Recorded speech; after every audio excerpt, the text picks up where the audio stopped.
रतिपातकानि इति श्रीहरि। जिसका सुमरण चिंतन उच्चारण करने से मन के दोष निवृत्त हो जाते हैं, मति शुद्ध होने लगती है। भय नाशन दुर्मति हरण, कली में हरि को नाम। निश दिन नानक जो जपे, सफल हो वहीं सब काम। भक्ति की एक विशेषता है कि इसमें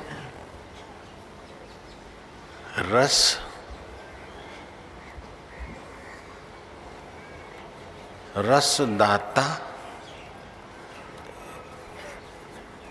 ईश्वर की जिम्मेदारी हो जाती है। कर्म में कर्ता की जिम्मेदारी होती है, लेकिन भक्ति में कर्ता की जिम्मेदारी नहीं होती है। भक्ति में कर्ता की भावना होती है और जिम्मेदारी कर्तार पुरुष की होती है। जय राम जी की। कर्म में कर्ता की जिम्मेदारी होती है, भक्ति में कर्ता की जिम्मेदारी नहीं होती है। भक्ति में कर्ता होता ही नहीं, कर्ता भगवान में विलय होता है, भगवान की जिम्मेदारी हो जाती है। जो जाकी शरणी गए, ताके ताकी लाज। उल्टे बाह मछली चले, बह चलो गजराज। जो जिसकी शरण जाता है वो उसकी रक्षा करने की जिम्मेदारी हो जाती है।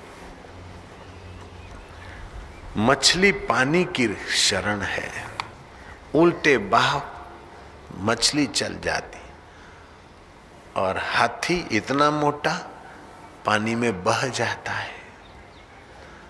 मछली को अगर पानी शरण नहीं देगा तो कहाँ जाए मछली। ऐसे ही भक्त को भगवान शरण नहीं देगा तो भक्त कहाँ जाएगा।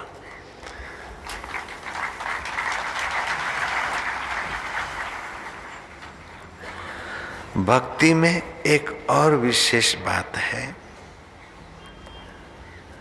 जड़ रूप माया और रस रूप परमात्मा। जड़ रूप माया और रस रूप परमात्मा, जैसे ब्रह्मज्ञान के रास्ते वेदांत में जड़ चेतन का विवेक करना होता है, भक्ति में जड़ रूप माया और चेतन रूप सुख रूप भगवान, वो भावना करनी होती है कि ये जो कुछ चीज दिखती है वो जड़ रूप माया है, लेकिन उसमें सत्ता मेरे ठाकुर जी की है, मेरे प्रभु की है, मेरे अकाल पुरुष की है।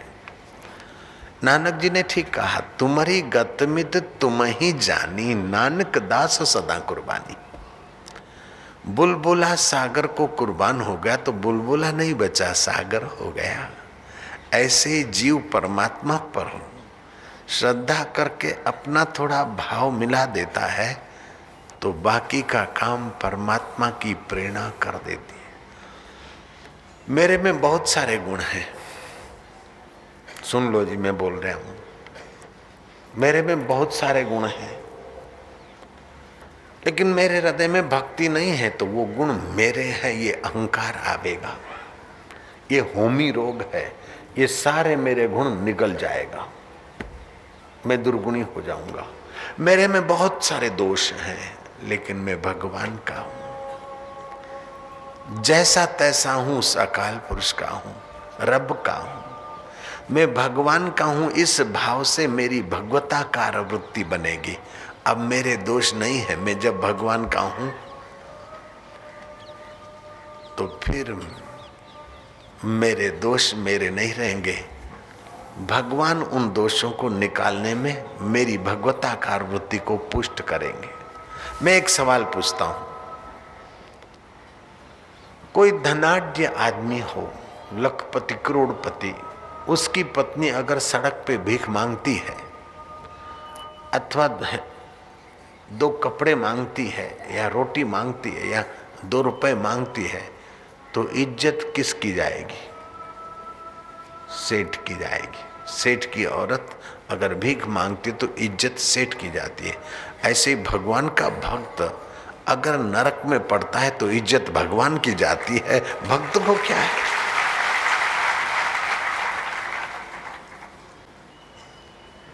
मैं भगवान का हो गया हूं, ये बात समझ में आ जाए तो चिंता आपकी नहीं रहेगी। कुछ संशय, कुछ ज्ञान, कुछ श्रद्धा, कुछ संशय, कुछ संशय, कुछ अज्ञान। घर का रहा न घाट का, जो धोबी का स्वान। हम आवश्यकता भगवान की मानते हैं लेकिन आश्रय संसार का लेते हैं, अथवा आश्रय भगवान का लेते तो आवश्यकता संसार की मानते हैं। जिस दिन भक्ति का रंग लगेगा तो आश्रय भी भगवान का और आवश्यकता भी भगवान की, तो फिर कितने भी दुर्गुण हो आपके टिकेंगे नहीं, भगवान का प्रभाव आपके हृदय में काम करेगा। कलयुग में ये बहुत सुंदर अवसर है, भगवान की शरण ले। भगवान कहते हैं तमेव शरणम गच्छ सर्वभावेन भारता। तुम मुझ आत्मदेव की, मुझ भगवान की शरण ले लो। अपने मन की शरण तो तुमने ली, अपने मन में जो अच्छा लग गया वो तुम आज तक करते आए। कीट पतंग को जो अच्छा लगता है वो करता है, और पतंग जल मरता है, कीट छटपटा के मर जाता है, फिर जन्म लेता है। मन में जो अच्छा लगा वो तो करते करते सदियां बीत गई। अब तुम मेरे को मन दे दो, तू मुझे और आंगन दे दे, मैं अमृत की वर्षा कर दूं। तू तेरा अहम दे दे और मैं अपना रस भर दूं। शरीर कटावे होमी देवे, तदपि मन का मैल न जाए। शरीर के टुकड़े टुकड़े करके हवन में डाल दे तो भी अहम करेगा कि देख हमने ऐसा यज्ञ किया, उंगलियां काट के दे डाली, हमने इतना यज्ञ किया, देसी घी के 18 टीन होम दिए, क्या समझते हो। और गूगल और ये सामग्री 15 मन होम दी, और जो मैंने खर्चा किया मैं जानता हूं। ऐसा यज्ञ आजकल किसी ने नहीं किया होगा।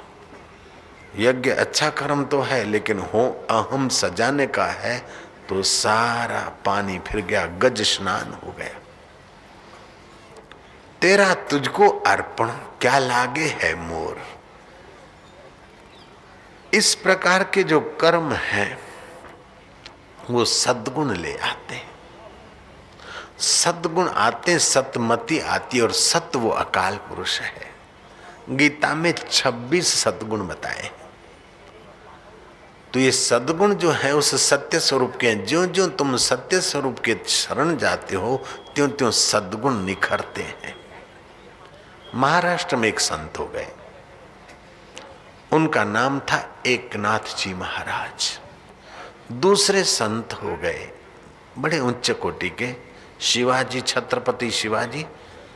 उनको मत्था टेक के उनकी चरण रज लेके अपना भाग्य बनाते थे। तुकाराम महाराज जी, जगत में सर्व प्रकारे सुखी कौन आहे, मना तुम्ही शोधुनी पाए। तुकाराम ने अपने आप को सवाल किया। जय जय। एकनाथ जी महाराज ने अपने आप को सवाल किया कि हे प्रभु, हे विठ्ठल, हे परमेश्वर, तुम्हारी शरण जाना चाहिए जीव को, लेकिन प्रभु तुम ही बताओ कि तुम्हारी शरण कहाँ है। क्या मैं मुंड मुंडाऊं तो तुम्हारी शरण हो जाऊंगा, या जटा बढ़ाऊं तो तुम्हारी शरण होगी। हे परमेश्वर, घर गृहस्थी के इस दलदल में पड़ा रहूं तो तुम्हारी शरण है, कि साधु बनकर गिरी गुफा में बैठूं तो तुम्हारी शरण मानी जाएगी। मैं सन्यासी हो जाऊं तो तुम्हारी शरण मानी जाएगी, कि मैं सफेद कपड़े वाला रहूं तो तुम्हारी शरण। तुम ही बताओ कि तुम्हारी शरण कहाँ है मेरे नाथ। ऐसा करते करते वे संत उस परमात्मा से प्रश्न पूछते पूछते शांत हो गए। अंतरात्मा में भीतर से आवाज आया कि एकनाथ मेरी शरण, मेरी शरण सुन ले। पुराणों में, भक्ति ग्रंथों में, समाज के सज्जनों के मुख में ये बात तुमने उच्चारित होती देखी होगी कि भगवान की शरण जाओ, भगवान की शरण जाओ। लेकिन मेरी शरण, मंदिर की मूर्ति के पैर पकड़ना भी मेरी शरण नहीं है, मुंड मुंडाना भी मेरी शरण नहीं है, भेख बदलना भी मेरी शरण नहीं है, भोग विकार के दलदल में भी पड़ना मेरी शरण नहीं है। मेरी शरण है कि जहाँ से स्फुरना होता है, जहाँ से सुरता उठती है, उसमें ही विश्राम पाना, ये मेरी शरण है और बड़ी आसान है, दोषों को निवृत्त करने वाली है, गुणों को भरने वाली है। तमेव शरणम गच्छ सर्वभावेन भारता। भगवान कहते हैं सर्वभाव से हे भारत, भाव माना ज्ञान में जो रत है, ऐसे भारत तू मेरी शरण आ। भगवान की शरण मनुष्य को इतना ऊंचा बना देती है, इतना नम्र बना देती है, इतना सद्गुणी बना देती है, इतना निरअहंकारी बना देती है, इतना निर्भार बना देती है, इतना निश्चिंत बना देती है कि महाराज बड़े बड़ी चतुराई से भी जो निश्चिंतता नहीं मिलती है, वो उस अंतर्यामी ईश्वर की शरण से निश्चिंतता हो जाती। तो भगवान कहते हैं तमेव शरणम गच्छ सर्वभावेन भारता। तो भगवान की शरण से बहुत सारी मुसीबतें, बहुत सारे तनाव अपने आप शांत हो जाते हैं और बहुत सारे सद्गुण अपने आप निखर आते हैं। 26 सद्गुण गीता में बताए।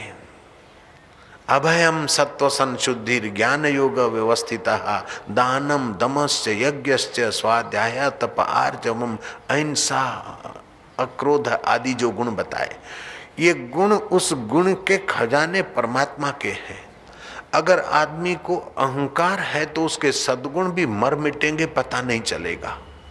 हिटलर, सिकंदर, मुसोलिन में गुण तो थे, नेपोलियन में गुण तो थे, लेकिन भगवत शरण का प्रसाद नहीं था तो मुसोलिन प्रेत होके भटक रहा है। तो भगवत प्रसाद का जो सद्गुण है वो सारे दुर्गुणों को खाकर भगवत भक्ति का रस प्रकट कराता है, और अहंकार का जो दुर्गुण है वो सारे सद्गुणों को खाकर मनुष्य को नीच गति में ले जाता है। एक युवराज राज सिंहासन पे तो बैठे, राज तिलक हो गया, शादी भी हो गई। दरियाई सैर करने के लिए आयोजन हुआ, नई नई शादी थी, दरिया में दूर तक यात्रा करने गए। जोरों की आंधी और तूफान आया।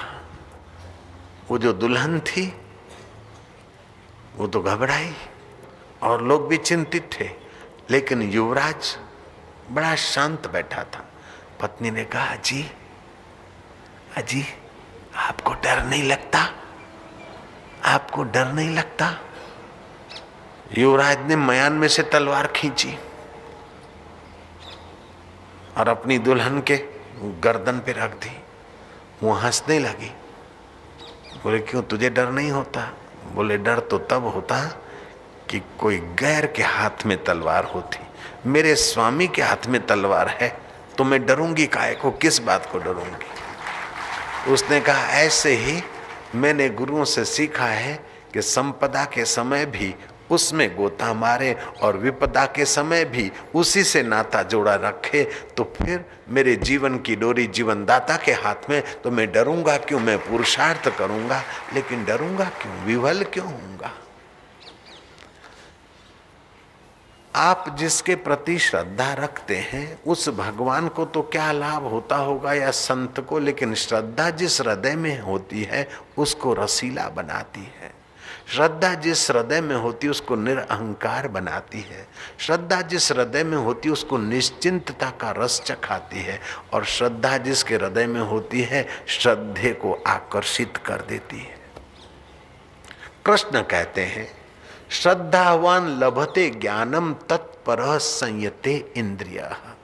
ज्ञानम लब्ध्वा पराम शांति मचिरेणादि गच्छति।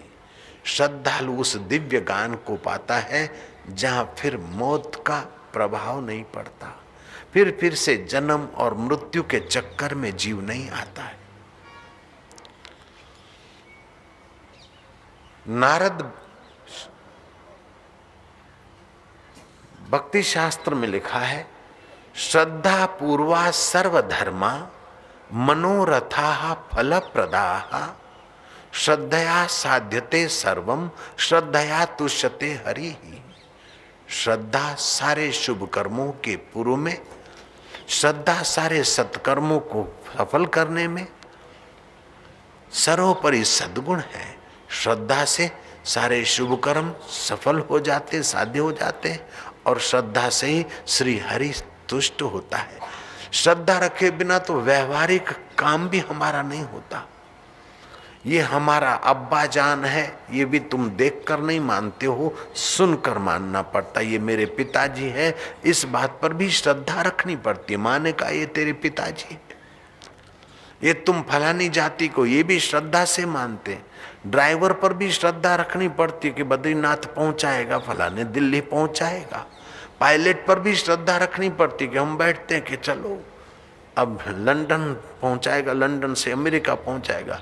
वे दारू भी पीते हैं, मांस भी खाते हैं, और लोगों के सामने किस आदि का भारतीय संस्कृति के खिलाफ का व्यवहार भी वे लोग कर लेते हैं। ऐसे पायलटों पर भी हम जैसे साधु बाबाओं को श्रद्धा करनी पड़ती। चेवल साहब उन पर श्रद्धा करते, तब यहाँ से उठाकर अमेरिका रखते, अमेरिका से उठाकर स्विट्जरलैंड पहुंचाते। जब पायलट पर श्रद्धा करनी पड़ती, यहाँ से उठाकर वहां रखने वाले पर, तो जो इस मोह माया और जन्म मृत्यु जरा व्याधि के चक्कर में से उठाकर पर ब्रह्म परमात्मा अंतर्यामी ईश्वर में पहुंचा दे, उन संत और शास्त्र पर श्रद्धा नहीं करेंगे तो किस पर श्रद्धा करेंगे। श्रद्धा पूर्वा सर्वधर्मा, सब धर्मों में सफलता देने वाली श्रद्धा है। श्रद्धा अयोगी को योगी बनाती है। श्रद्धा हारे हुए में हिम्मत देती है। मनु महाराज और शत्रुपा जा रहे थे किसी अरण्य से, रात्रि का समय था, थोड़ा विश्राम किया तो वहां का निशाचर दैत्य ने देखा कि इन दोनों को भोजन कर लूं।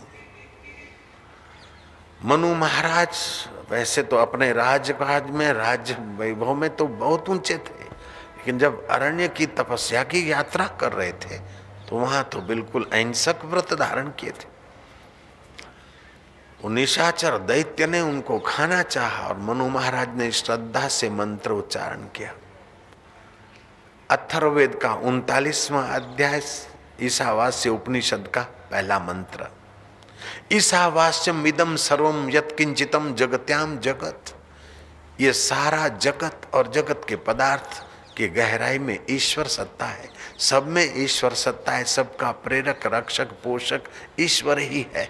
ऐसा दृढ़ भाव करने से ईश्वर को लगा कि ये तो सारा मेरे हवाले कर दिया। भगवान चतुर्भुजी वहाँ प्रकट हुए और निशाचर को मार दिया और मनु महाराज को धन्यवाद करके आगे की यात्रा की तरफ भेजा। मनु महाराज के पुत्र उत्तानपाद, उत्तानपाद के पुत्र भरत, ये ध्रुव, और ध्रुव के कुल में राजा नाभि हुए और नाभि के पुत्र हुए ऋषभदेव, और ऋषभदेव के पुत्र हुए राजा भरत, जिनके नाम से भारतवर्ष का नाम अजनाब खंड रखा गया। क्या दादा परदादा की भक्ति और श्रद्धा कुल खानदान को कितना ऊंचा ले चलती। जैन धर्म के प्रथम तीर्थंकर ऋषभदेव माने जाते हैं। वे नाभि के पुत्र, और नाभि उत्तानपाद कुल परंपरा, और उत्तानपाद के पिता थे मनु महाराज।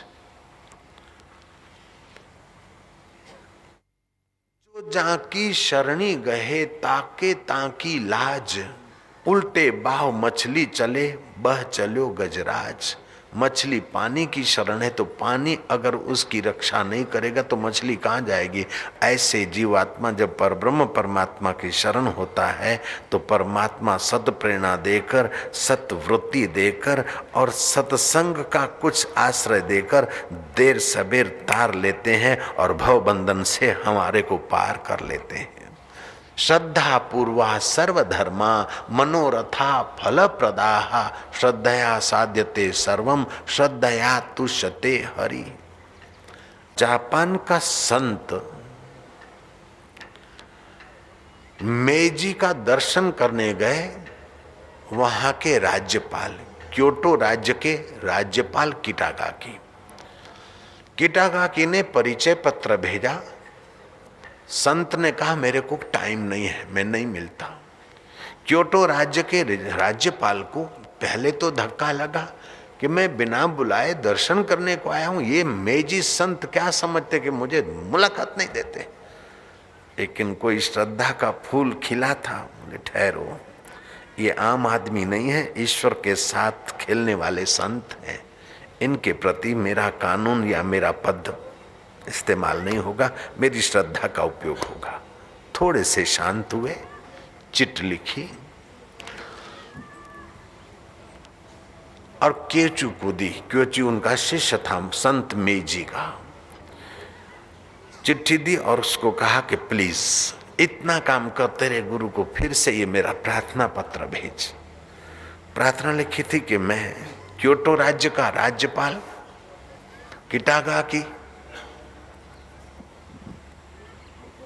आपका दर्शन लाभ करने आया हूं, मिलने नहीं आया हूं, दर्शन लाभ करने आया हूं, कुछ स्पिरिचुअल प्रसाद पाने आया हूं, और आपके द्वार से कोई खाली नहीं गया तो मैं खाली जाऊं। अगर आप कृपा करें तो मैं आपके यहाँ आना चाहता हूं, प्लीज मुझे। नम्रता के 2 शब्द लिख दिए। संत का हृदय भर आया। बोले उनसे तो हम मिलना चाहते हैं, राजपाल से तो हम मिलना चाहते हैं, वेलकम करो उनको, बुलाओ बुलाओ बुलाओ। 1.25 घंटा संत मेजी के साथ क्योटो राज्य के राज्यपाल किटागाकी बैठे। जो शांति मिली और जो हृदय का समाधान मिला और संतुष्टि मिली, जब बाहर निकले तो उन्होंने जानकारों को बताया कि धर्म का पहला पाठ मैंने पढ़ा, श्रद्धा और नम्रता का सद्गुण मुझे मिल गया, और उस श्रद्धा और नम्रता के सद्गुण से क्योटो राज्य के राज्यपाल किटागाकी इतने मशहूर हुए और इतने निर्भर जिए, इतने निश्चिंत जिए कि बहुत सारे किंग आए और मर मिटे, किसी कोने में पता नहीं। लेकिन क्योटो राज्य के राज्यपाल किटागाकी अभी भी संतों के जिह्वा पर मौजूद हो रहे हैं। ये संत का और श्रद्धा का महिमा अपरंपार है। श्रीमद् भागवत आयु, आरोग्य और पुष्टि देने वाला है। श्रीमद् भागवत का श्रोता बीती हुई बात की चिंता नहीं करता, आने वाले कष्टों के कल्पना करके सुकड़ता नहीं, और वर्तमान के जो भी भोग हैं उस भोग को पाकर अहंकार नहीं करता अथवा तो विकारों के दलदल में नहीं गिरता है। भागवत का श्रोता अपने चित्त में भगवताकार वृत्ति पैदा करके भक्ति का रस पाता है। जाम पर जाम पीने से क्या फायदा, रात बीती सुबह को उतर जाएगी। तू हरि नाम की प्यालियां पी ले, तेरी सारी जिंदगी सुधर जाएगी, सुधर जाएगी। भगवत भक्ति की एक और विशेषता है कि भगवान के भक्त जो हैं, अगर वक्ता मिल गए तो उनसे भगवत भक्ति की बात सुनेंगे, और कोई सुनने वाले मिल गए तो वहां भगवान की चर्चा करेंगे। प्रेम की बोली का नाम संगीत है और प्रेम की चाल का नाम नृत्य है। मीरा को ऐसा ही नृत्य और ऐसा ही संगीत रहीदास के चरणों से मिल गया था। बाहर से तो रहीदास मोची का धंधा करते थे, लेकिन भीतर से भगवत रस से छके हुए थे। मीरा ने उनसे दीक्षा शिक्षा ली और मीरा ने मेवाड़ में वो हरि रस बांटना शुरू किया। धीरे धीरे धीरे धीरे मीरा के प्रसाद की सुगंध चारों तरफ पहुंची और अकबर के कान तक बात पहुंची। अकबर ने तानसेन को बुलाया कि तानसेन, मैंने सुना है कि मीरा की महफिल में जो जाते हैं वे आदमी निर्भर हो जाते हैं। मीरा की महफिल में जो जाते हो निरहंकार होने लगते हैं। मीरा की महफिल में जाते वे उदार होने लगते हैं। मीरा की महफिल में जाते हैं उनका स्वभाव मधुर होने लगता है। मीरा के संपर्क में आने के बाद आदमी का जीवन कुछ बदल जाता है। बड़े सुख, भीतर का सुख पाने लगते हैं। हमारे पास तो सुविधाएं, फिर भी हमारी भीतर की परेशानी हम ही जानते, लेकिन मीरा के संपर्क में आने वाले भीतर से बड़े संतुष्ट रहते हैं। क्या ऐसा हो सकता है? तानसेन ने कहा, जापना हो सकता है नहीं, होता है। तो मीरा के कीर्तन सत्संग में आदमी निष्पाप हो जाता है, ऐसा हो सकता है? बोले, जहाँपना होता है। जिन्होंने भक्ति रस पाया है उनकी आंखों से जो आध्यात्मिक ओरा बहती है वो सामने वाले के पाप ताप काटने की क्षमता रखती है। जिन्होंने परमात्मा रस का अनुभव किया है उनकी वाणी हमारे कानों के द्वारा हमारे चित्त को पावन करती है। जहाँपना, ये तो शास्त्र में विदित है कि साधारण आदमी के शरीर से जो ओरा निकलती है वो 1 फुट के गोलाई में होती है, लेकिन वो आदमी जब आवेश में आता है, काम में, क्रोध में, लोभ में अथवा किसी आवेश में, तो उसके शरीर के कण 7 फुट की गहराई तक मंडारते हैं। सफेद श्वेत कण अथवा जैसे संस्कार हैं वे कण निकलते रहते हैं। जब मैं क्रोधी हो जाऊं तो वे मेरे कण अधिक निकलेंगे, फास्ट निकलेंगे। थोड़ी देर में क्रोधी आदमी थक जाता है अथवा थरथरता है, ज्यादा कमजोर है तो। लेकिन जिस मनुष्य को आत्म शांति मिली है उनकी चहुं और 50-50 गज की एरिया में आध्यात्मिक तरंग नृत्य करते हैं और उनकी रेंज में जाने वाले पर उसकी सात्विक असर पड़ती है। जैसे संक्रामक रोग हम न चाहें तभी भी संक्रामक रोग के आंदोलन और कीटाणु हमें पकड़ लेते हैं, ऐसे ही जिन्हें पर ब्रह्म परमात्मा की भक्ति का रस मिला है उनकी रेंज में जाने से ही मीरा को करना नहीं पड़ता है, सूर्य को मेहनत नहीं करनी पड़ती है और सृष्टि का अंधकार मिट जाता है। चंदा को मेहनत नहीं करनी पड़ती है, औषधियाँ पुष्ट हो जाती है। जैसे जहाँ सरोवर वहाँ लहरें, जहाँ सूरज वहाँ प्रकाश, जहाँ चंदा वहाँ चांदनी, जहाँ कुसुम वहाँ सुगंध, जहाँ संत वहाँ सत्संग और जहाँ सत्संग वहाँ आध्यात्मिक विकास स्वाभाविक हो जाता है। जहाँ पना तानसेन, हम चलेंगे मीरा की महफिल में। जहाँ पना आप सम्राट होके चलोगे तो लोग आपके तरफ ताकेंगे, आप अपनी बेइज्जती के तरफ ताकोगे तो हो सकता है कि उस ओरा का फायदा पूरा ना मिले। हम क्यों न भक्त का वेश धारण करके चले, सीधे साधे के बैठ गए चुपचाप। अकबर और तानसेन पहुंचे मीरा की महफिल में। मैं आपसे एक सवाल पूछता हूं कि 10 तंबूरे लाकर आप हॉल में बैठे, कमरे में बैठे, 9 तंबूरे बजाए 10वां तंबूरा दीवार के सहारे खड़ा कर दें, तो ये 9 तंबूरे जो बज रहे हैं उनके तरंग 10वें तंबूरे को चुप रहने देंगे क्या? नहीं, थोड़े वे भी आंदोलित होंगे। जब जड़ तंबूरे पर असर हो जाती है, आप रोड को 10 फीट छोड़कर खड़े हैं, रेलवे पटरियों को 15 फीट छोड़कर खड़े, फिर भी आपकी गाड़ी में रेलवे के तरंग पहुंचते हैं, आपकी गाड़ी हिलती है। जब जड़ वस्तु की इफेक्ट पड़ती तो चेतन तो बहुत सूक्ष्मतम है। मीरा की महफिल में जाकर बैठे तो ये 2 तंबूरे, जब उस कई तंबूरे जो झूम रहे थे उसमें ये 2 बैठे तो पहले तो बस चार्जेस हो गया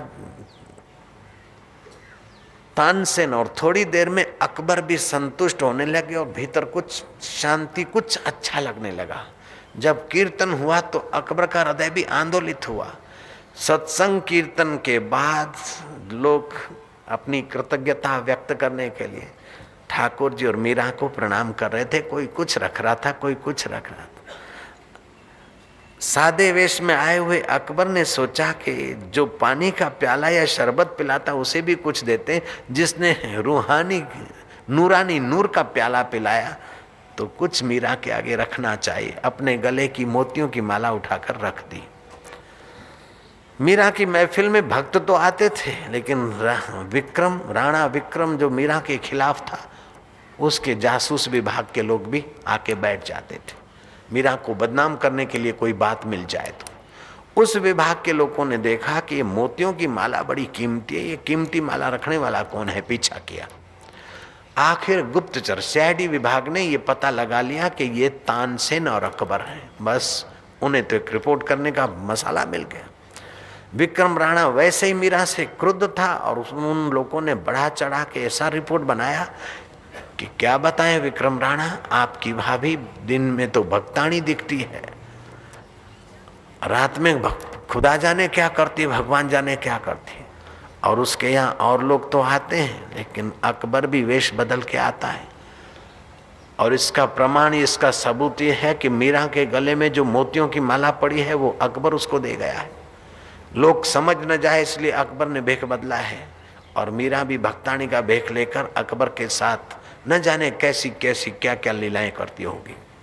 पहले ही गुस्से में भरा था, मीरा को बदनाम करने में पीछे मुड़कर नहीं देखा था विक्रम राणा ने। स्कूल के बच्चों को भी बहकाने का कार्यक्रम किया था और दीवालों पर भी मीरा के लिए गलत लिखा दिया गया था।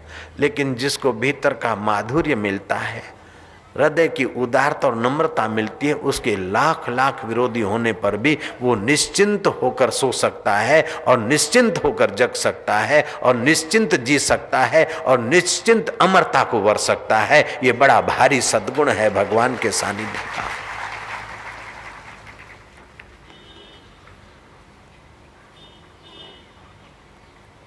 महाराज विक्रम तो आग बबूला हो गया। आया, पैर पछाड़ते पछाड़ते दरवाजा ठोका। भाभी, मेवाड़ की धरती पर कलंक है, तू जल्दी दरवाजा खोल। मीरा ने दरवाजा खोला। विक्रम ने मयान से तलवार खींची, सिर नीचे रख, मैं अभी तेरा सिर धड़ से अलग करूंगा। ये मोतियों की माला जो गले में चमक रही है तुझे भारी पड़ गई, तेरे सारे करतूत खोल दिए इस मोतियों की माला ने। मैं देख रहा हूं, मेरा जी जल रहा है। अकबर ने दी हुई माला तू पहन रही है। बात तो सच्ची थी, अकबर ने रखी थी, मीरा को पता नहीं था। विक्रम ने दोनों हाथ से तलवार पकड़ी और मीरा अपने अंदर के माधुर्य से तृप्त थी।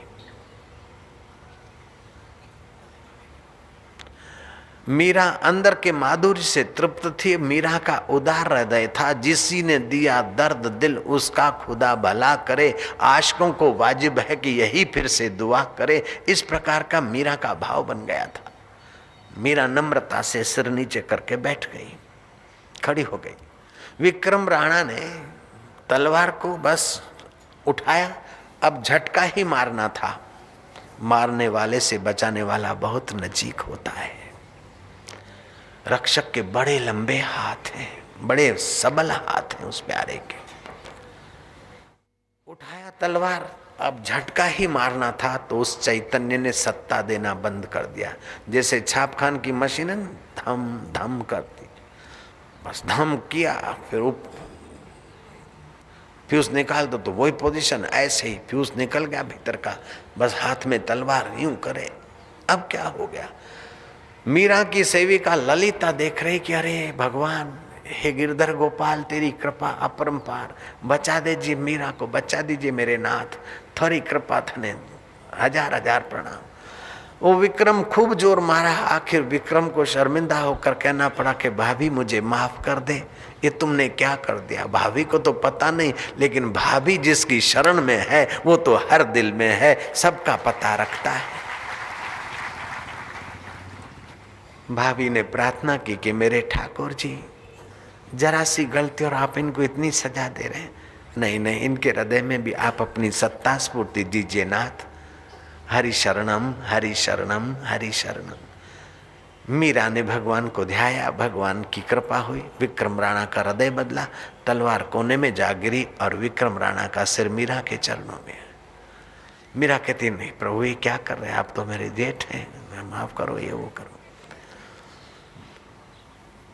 प्रहलाद रात को 11 साल की उम्र थी, पिता ने कहा दिन को राज्य मैं करता हूं, रात को राउंड तू कभी कभी लिया कर।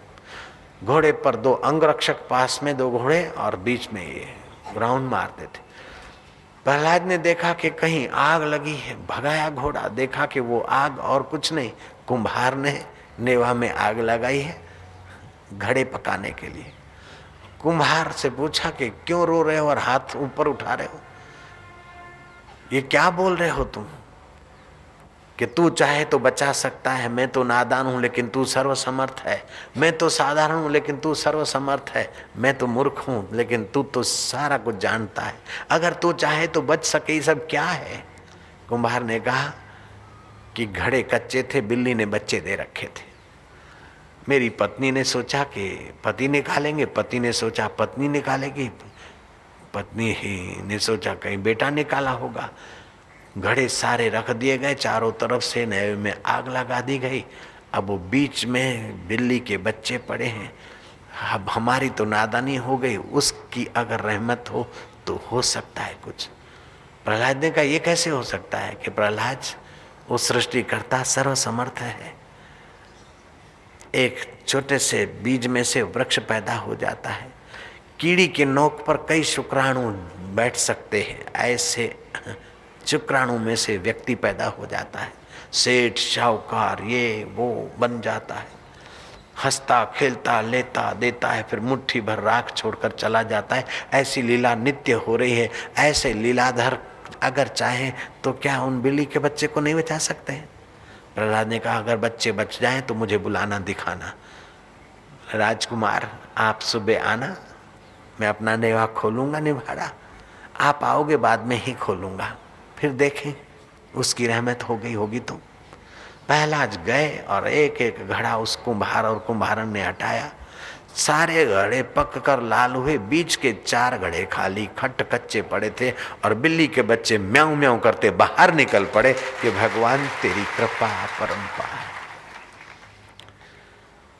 वो प्रहलाद के जमाने में हुआ ऐसा है नहीं है। अभी थोड़ा समय पहले जबलपुर में अखबारों में भी छपा था, जबलपुर में चिड़िया के बच्चे मटके में रह गए थे, बीच ईंटों के रह गए थे और कुम्हारन ने ये कथा सुनी और प्रार्थना की और महाराज और सब ठीक ठाक, बीच की थोड़ी ईंटें रह गई और 7 दिन के बाद नेवा हटाया गया, उसमें से चिड़िया अपने बच्चे सहित जिंदी मिली और उड़न भरी। राजगोपालाचार्य 1956 में अकाल पड़ा। मद्रास के बीच पर समुद्र किनारे पब्लिक को अपील करके फलाने दिन एकत्रित होने की तैयारी की। सुबह 4 बजे से शाम को 4 बजे तक उपवास रख के भगवान को प्रार्थना करेंगे कि बरसो, क्योंकि नगर पालिका ने हाथ ऊपर उठा दिए, पानी टैंकरों से ला ला कर थक गई। आसपास के गांवों के कुएं इनकार कर रहे, रेड स्टोन लेक सूखे हुए तो महीना भर हो गया, अब कोई उपाय नहीं है। 1956 में राजगोपालाचार्य मुख्यमंत्री थे मद्रास के, ऐतिहासिक बात है।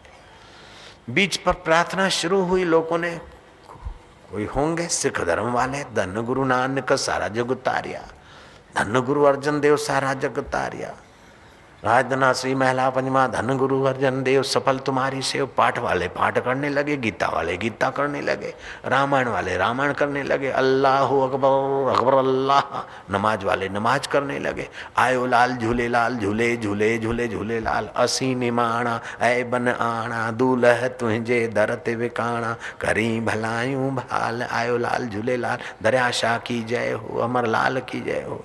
तो कोई बोलने लगे गणपति दादा मोरिया, लाडू लाओ लवकर, इकड़म तिकड़म काय कराचा, विठ्ठल विठ्ठल बोला, लवकर लवकर बोला।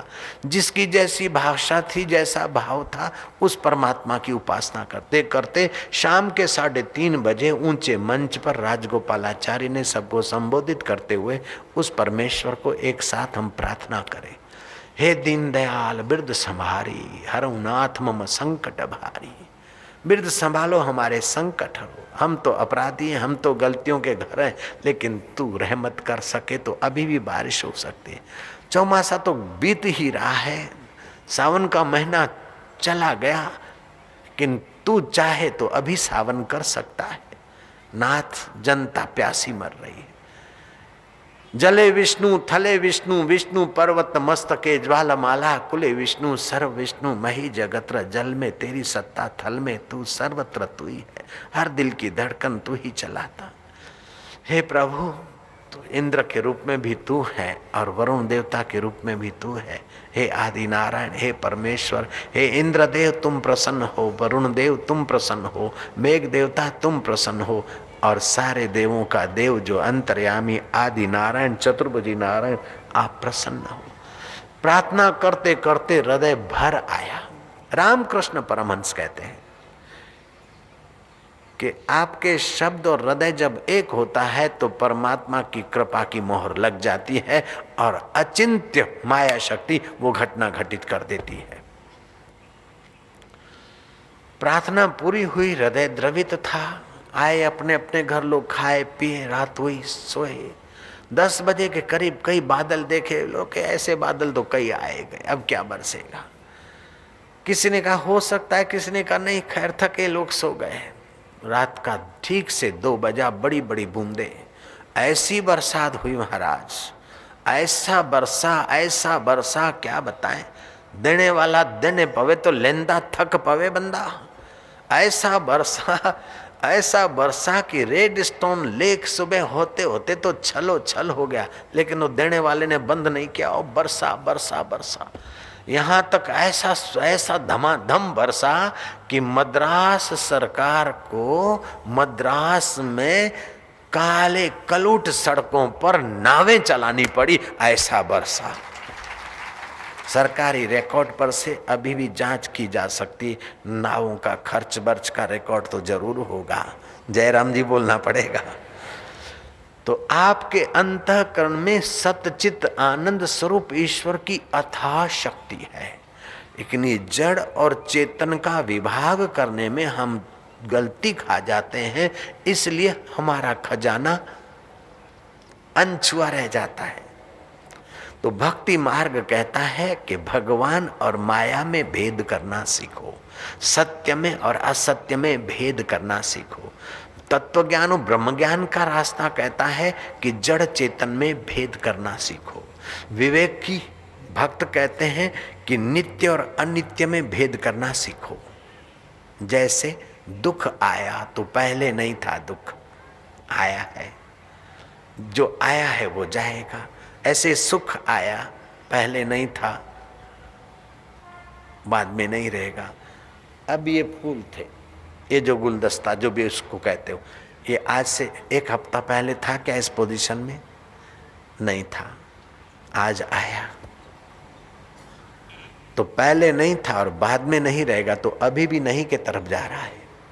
ऐसे दुख सुख पहले नहीं था, दुख आया मैं दुखी हो गया, सुख आया मैं सुखी हो गया। लेकिन दुख सुख आया गया, उसको जो देखने वाला है वो दुख के पहले भी था और सुख के पहले भी था। ऐसे ही अभी मैं यहाँ बैठा हूँ, उसके पहले मैं दिल्ली में था, साल भर पहले यहाँ था, 55 साल पहले माँ के गोद में था, 56 वर्ष पहले माँ के पेट में था, उसके पहले मैं पिता के पेट में था, उसके पहले मैं 5 भूतों के पेट में था, उसके पहले मैं माया के पेट में था, और उसके पहले मैं परमात्मा के पेट में था। जो परमात्मा के पेट में मैं पहले था वो अभी भी मैं परमात्मा के पेट में हूँ। आकृति बदली, मैंने जो खाया पिया उस अन्न में से कुछ कण मैंने अपने में संजो लिए और मेरी शरीर की आकृति बनती गई। दाल रोटी सब्जी परोठा जो कुछ खाते हैं उसमें अन्न में से कुछ कण निकले और हमारा शरीर बनता गया। और वो शरीर 5 भूतों से आया हुआ अन्न, उसमें से ये शरीर बनता गया। और अंत में फिर जो जहाँ से उपजो लीन ताही में जान, जो 5 भूतों से शरीर उपजा वो 5 भूत में लीन हो जाएगा। लेकिन मैं इन 5 भूतों से नहीं उपजा, मेरी सत्ता से ये शरीर पैदा हुआ। मेरी सत्ता से दुख दिखता है, मेरी सत्ता से सुख दिखता है। तो सुख और दुख अनित्य है, मैं नित्य हूं।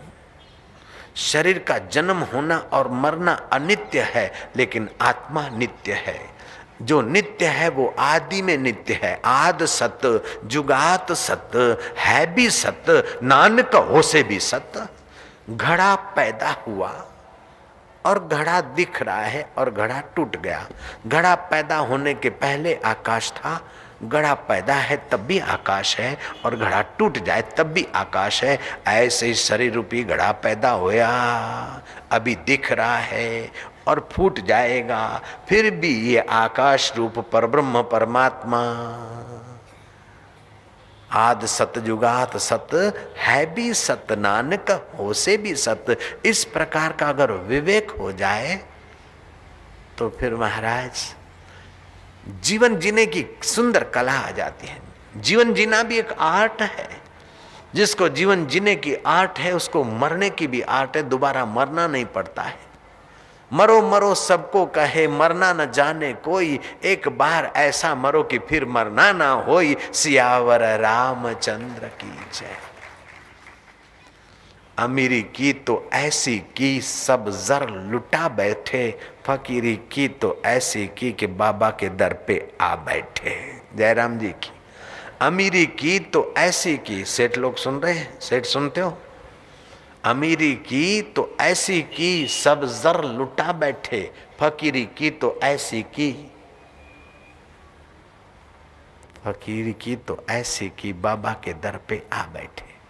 सचमुच ईश्वर का अनुभव मुक्ति कठिन नहीं है। जो कारीगर बोलता है साइकिल ठीक करना कठिन है, जो खिलाड़ी बोलता है खेल खेलना कठिन है, वो खिलाड़ी नहीं अनाड़ी है। ऐसे जो बोलता है रब का रस पाना कठिन है, वो रब का रस पाने में अनाड़ी है।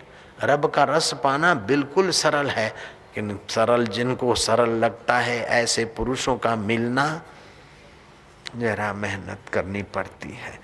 तो भक्ति मार्ग का सिद्धांत है भक्त की थोड़ी सी मेहनत और भगवान की करुणा कृपा, भगवान की जिम्मेदारी हो जाती है।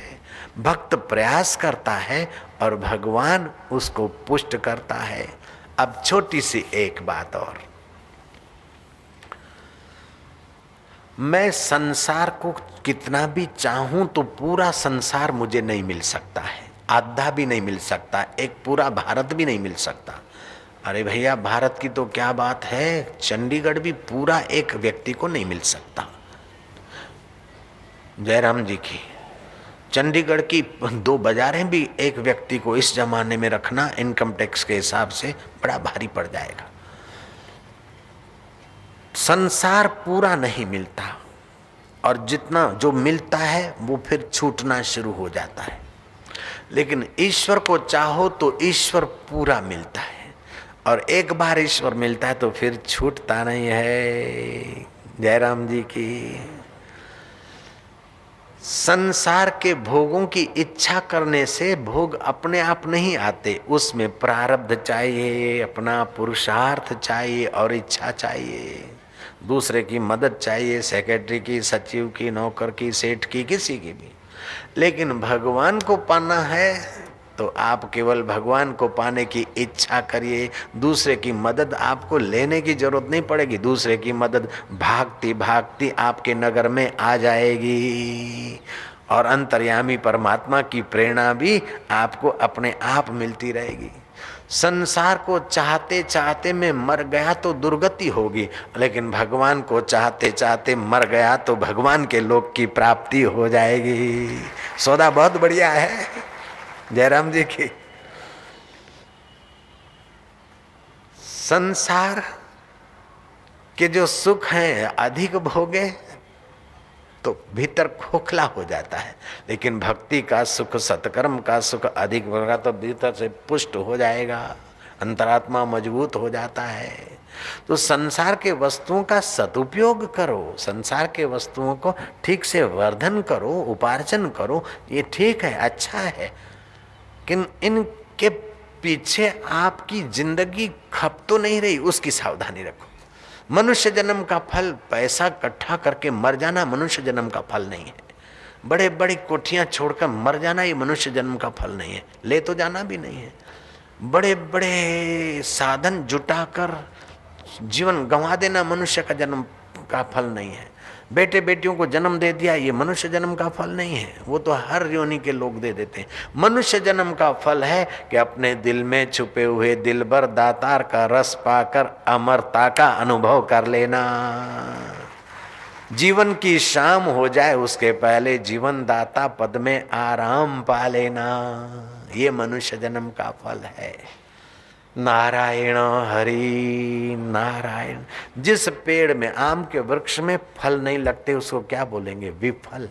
सफल तो तब है जब फल लगा। ऐसे ही मनुष्य जीवन में सफल जीवन तो तब है जब जीवन मुक्ति का, ब्रह्म रस का फल लगा, परमात्मा सुख का फल लगा, तो मनुष्य जीवन सफल हो गया।